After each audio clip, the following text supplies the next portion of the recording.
My name is Riley. I'm sitting in my new office, looking at the view outside the window, still in a bit of a daze. It's hard to believe how far I've come from that frustrating meeting where I was constantly interrupted. It all started 6 months ago when I was recruited by a tech startup called Digital Pulse. They were developing AI-powered analytics tools for mid-sized businesses. Their product was top-notch, but their financial strategy was a mess. They were burning through their seed money, missing revenue targets, and kept pushing back their Series B funding round. The CEO, Leo Thompson, was a charming man. He convinced me to join with promises of autonomy and the chance to make a real impact. "Your expertise is exactly what we need," he said during our interview. "We want you to completely transform our approach to monetization." I was sold. I had a secure position before, but I saw the potential in Digital Pulse, so I took the risk. The first few weeks were promising. During my onboarding, people listened attentively when I pointed out inefficiencies and nodded along to my initial observations. But things took a turn when I moved from giving theoretical advice to implementing strategies. In our weekly leadership meetings, every time I reached a crucial point in my presentation, someone would interrupt. "Let's come back to that later," or "We should focus on more urgent matters." At first, I questioned myself. Was I not clear enough? Was I not assertive? I tried to simplify my presentations and practice my delivery, but nothing changed. After 3 months, I started keeping track of every interruption. The pattern was disturbing. While my male colleagues like Mark Davis, the marketing director, and Jake Wilson, the CTO, had at most 1 or 2 interruptions per presentation, I consistently had double-digit interruptions. What was even more frustrating was that they would take fragments of my strategies, repackage them weeks later, and implement them piecemeal. The company was still struggling, using only parts of the comprehensive approach I designed. I tried to address the issue directly. After a particularly frustrating meeting, I approached Mark. "I noticed you interrupted me several times today. I'd appreciate it if you let me finish my points before we start discussing," I said, keeping my tone professional. Mark just looked at me with a confused and then dismissive expression. Did I? I don't think so. I was just trying to keep the meeting on track. These meetings tend to run long. But just half an hour earlier, he'd spent 15 uninterrupted minutes talking about marketing concepts that had little to do with our quarterly goals. I tried different methods. I spoke louder, set materials in advance, and asked Leo for dedicated presentation time. But the interruptions only increased.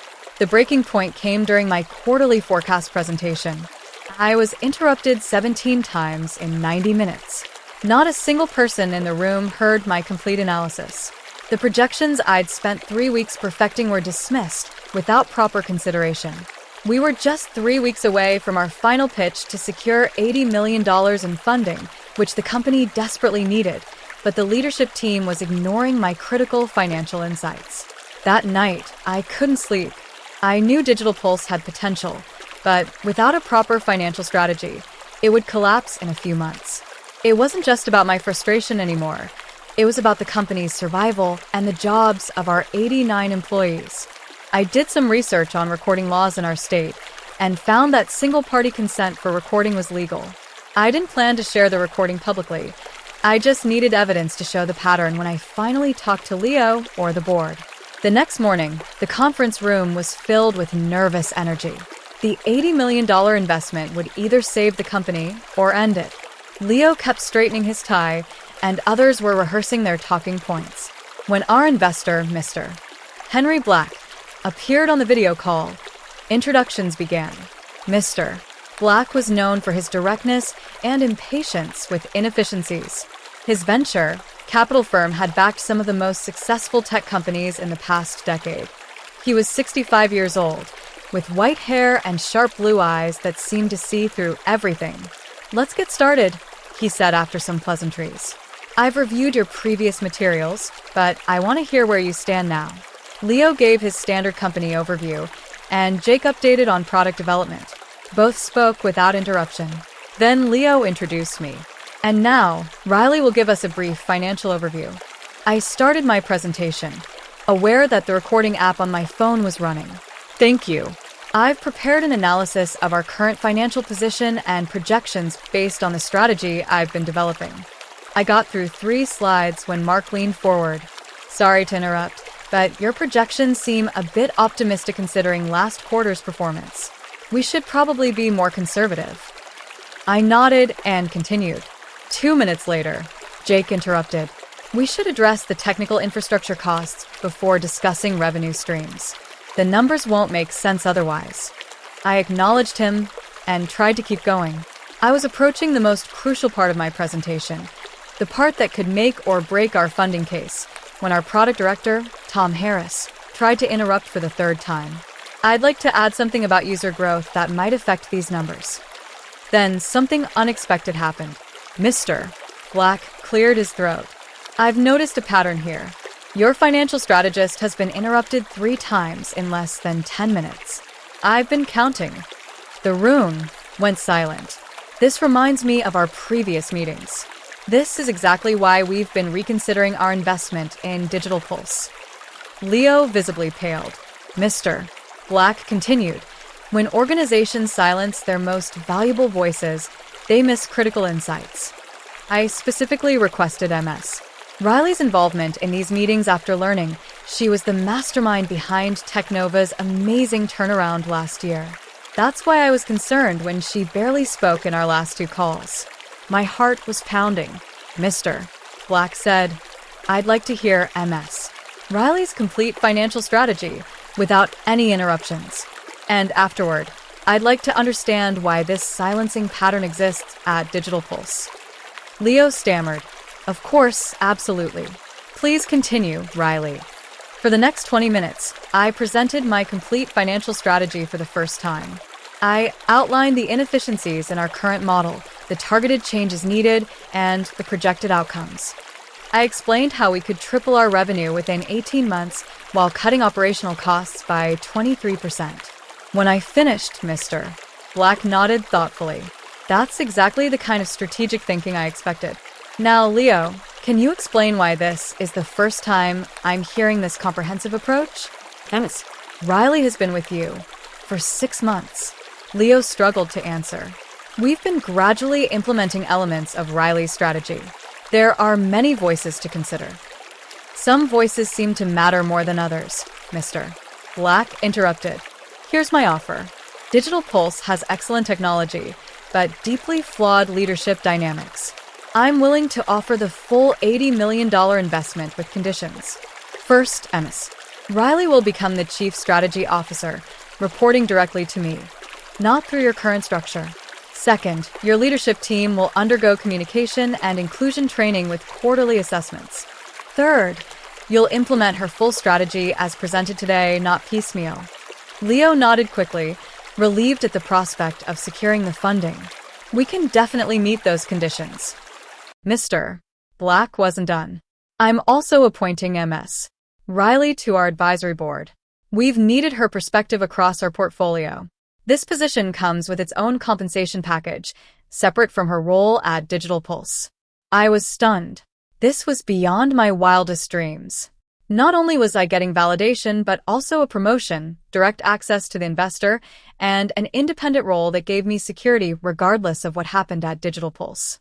Does this arrangement work for you, MS? Riley, Mr. Black asked. Finding my voice, I replied, Yes, I believe in Digital Pulse's potential, and I'm committed to seeing my strategy successfully implemented. Excellent. My team will draw up the paperwork. I expect it signed by the end of tomorrow. Mr. Black's tone left no room for negotiation. After the call ended, the conference room was silent. Leo finally spoke, his voice strained. Riley, congratulations on your promotion. We'll need to discuss the transition of your responsibilities. Mark and Jake couldn't look me in the eye. The recording on my phone was still running, capturing every awkward moment. I gathered my materials, avoiding eye contact with everyone. The atmosphere was thick with tension. As I walked out, I could hear urgent whispers behind me. Back in my office, I closed the door and took my first deep breath in what felt like hours. My phone buzzed with an email from Mr. Black's assistant, requesting a private meeting the next morning. It was really happening. 30 minutes later, Leo knocked on my door. His usual confident demeanor was replaced by caution. "Do you have a moment?" he asked. I gestured to the chair across from my desk. "Of course." He sat down, smoothing his tie repeatedly. "I want to apologize for any miscommunications during your time here. We value your contributions greatly." "Thank you," I replied, keeping my expression neutral. He leaned forward slightly. "Was this something you discussed with Mr. Black before the meeting?" I met his gaze directly. "No." I was as surprised as everyone else. He nodded slowly, clearly thinking about this and the recording device on my phone during the meeting. My heart skipped a beat. He'd noticed. Single-party consent is legal in this state, Leo. I've been documenting the interruption pattern for months, with no one acknowledging it. The recording was for my personal reference, I said. His eyes widened slightly. "I see. Are you planning to use this recording in some way?" "That depends on what happens next," I said calmly. I came to Digital Pulse because I believed in its potential. I still do, but I need the space to implement the strategies I was hired to create. Leo nodded again and stood up. "You'll have your new contract by tomorrow." "And Riley, I really am sorry." After he left, I sat in silence, processing everything. This wasn't how I'd planned my career. I'd never wanted power through ultimatums or external intervention.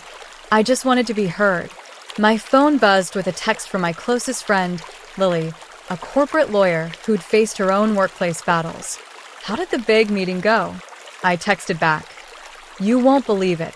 Whined tonight. I need to process." That evening at my apartment, I told Lily everything as we shared a bottle of Merlot. I didn't plan any of this. I just wanted evidence of what was happening. I concluded. Lily shook her head. "You didn't create this situation, Riley. They did. Mr.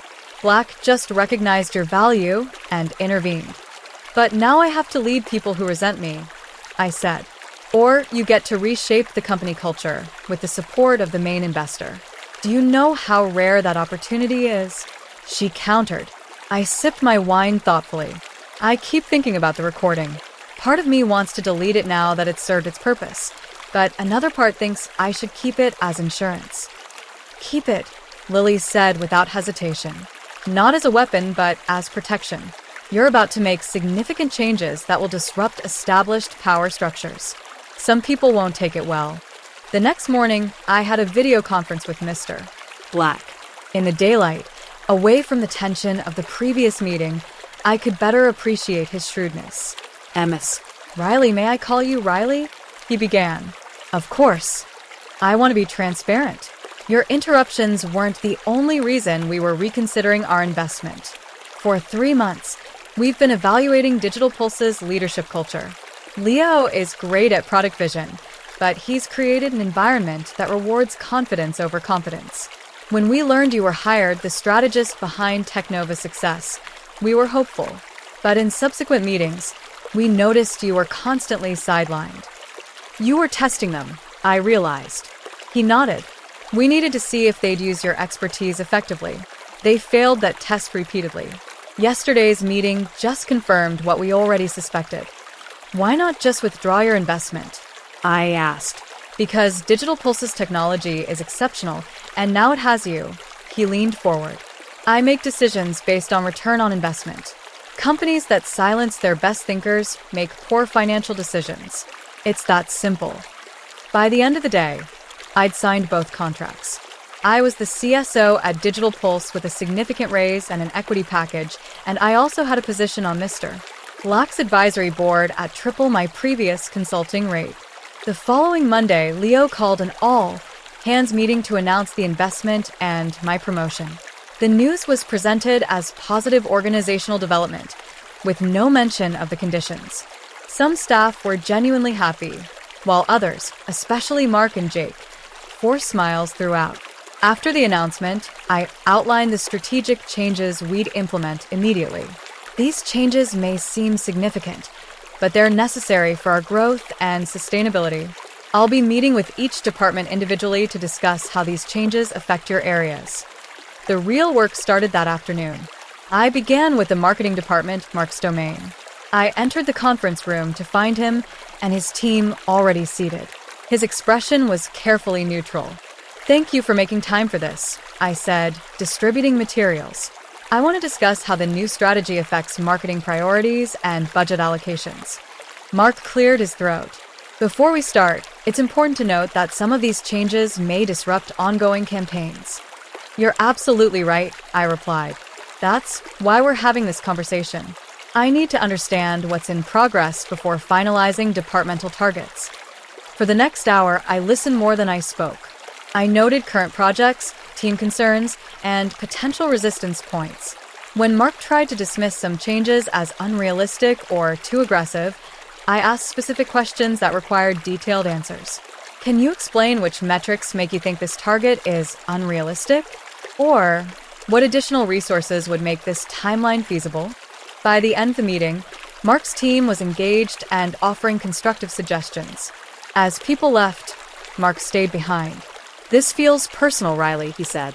I met his gaze steadily. "It's not personal, Mark. It's strategic.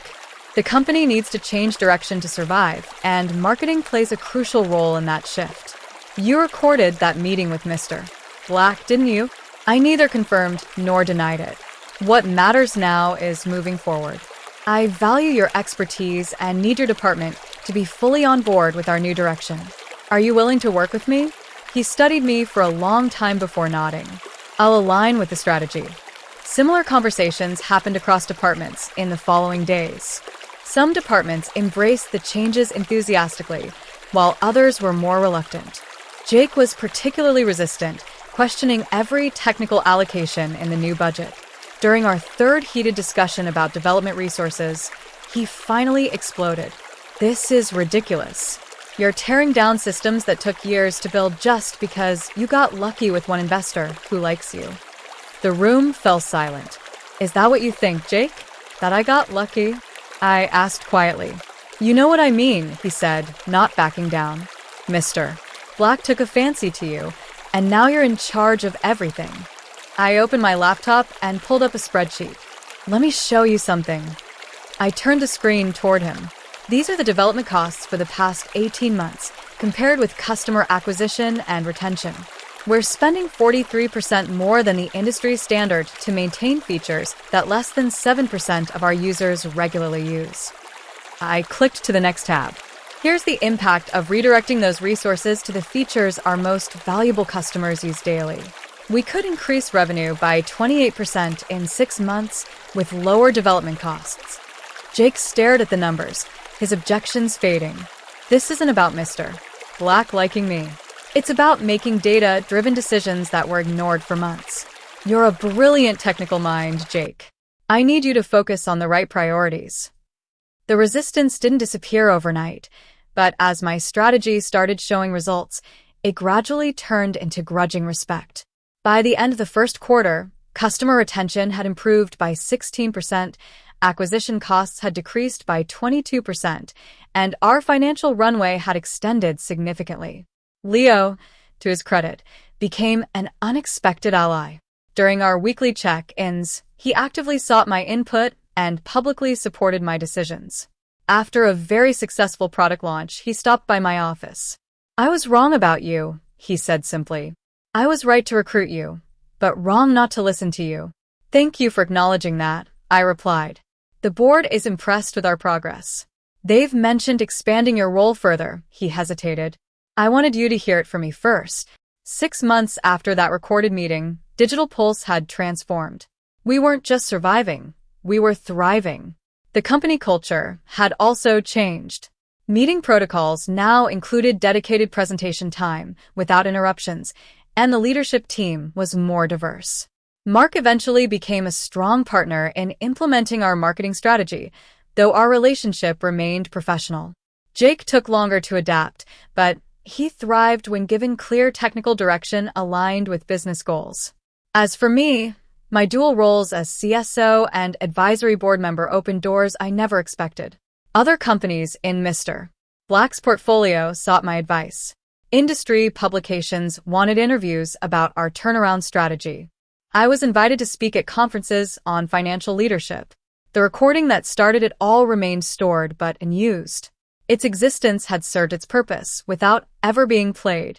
The real vindication came at our annual investor meeting, exactly 1 year after that pivotal recorded call. I presented our results to a room full of stakeholders, including Mr. Black and several new potential investors. Under Riley's strategic leadership, Leo explained, Digital Pulse has increased revenue by 67% year-over-year while reducing operational costs by 31%. Our customer base has grown by 43%, with improved retention across all segments. Mr. Black nodded approvingly as I went through the details. When I finished, he addressed the room. When we invested in Digital Pulse, we were investing in potential. Today, we're seeing that potential realized through clear strategic vision and disciplined execution. Dennis, Riley,